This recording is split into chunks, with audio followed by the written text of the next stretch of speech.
Well, up ahead, former Black Panther Mason Weaver once hated whites so much he dumped his girlfriend for the crime of having a white dog. Well, now he's blasting John Lewis for his anti-Trump boycott. He joins us next to explain.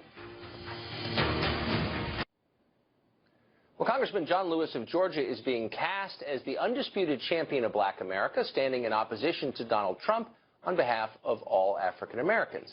But Lewis does not speak for all African Americans. Mason Weaver used to be a Black Panther, for example. He now says Lewis is a, quote, civil rights turncoat who's collaborating with the Democratic Party to oppress Black America.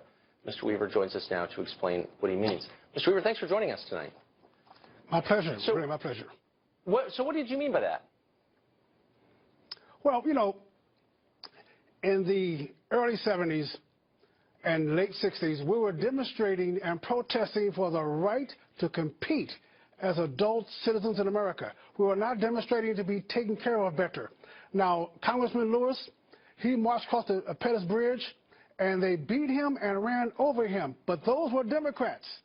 It was Democrats. George Wallace stood in the schoolhouse yard. It was Democrats, Bull Connors, that oppressed folks. It was Democrats that voted for the litmus test called the literacy test and the poll tax. He was fighting Democrats. But after they beat his behind on that bridge and ran over him and stomped him on the ground, he got up and turned and joined them.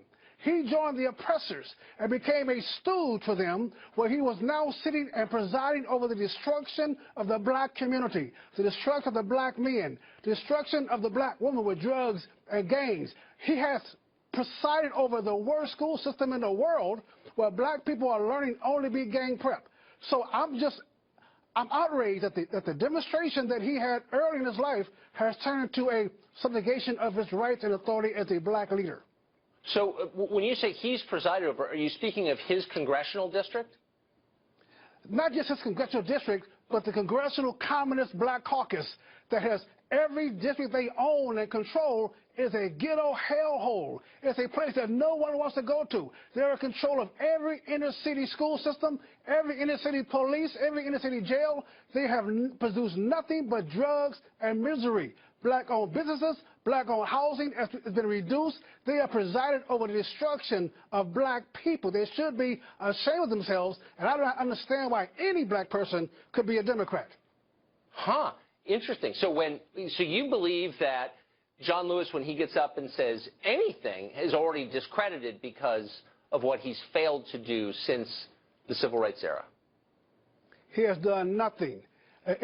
John Lewis, bless his heart, it took courage to do what he did in early life.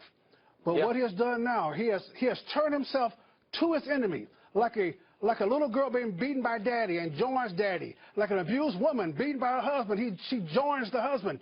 He has joined the enemy. He has joined the oppressor. And what he should do, if you're a real man, John Lewis, if you're a real hero, you stand up tomorrow morning and you look at the American people and you apologize. You have led them through decades of hell. You should apologize, say you made a mistake, say that you tried to work with them, but the Democratic Party has always been the party of abuse, always been the party of the Klan, the party that went to war to keep slaves, the party that's always been the destruction of Black people.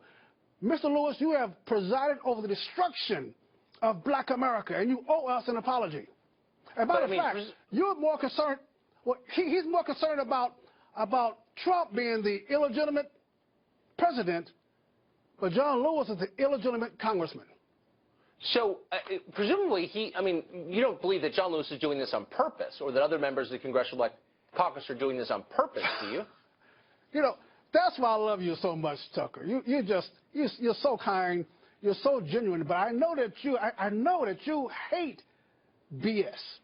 So I'm going to tell you, all I've seen that he has gotten enriched and his people have gotten poor.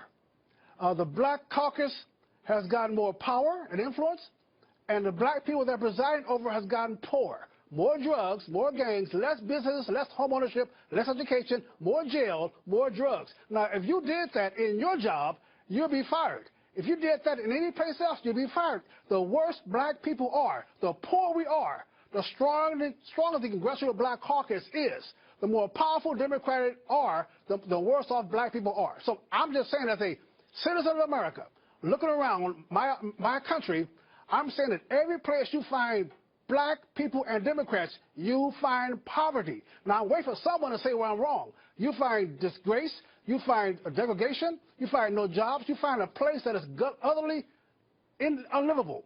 That's his legacy. Huh. Mason Weaver, not a mincer of words. Thanks for joining us tonight with your perspective. Stay right. Appreciate it. Stay right. We got to just stay right. Thank you for having me. Appreciate it. Thank you.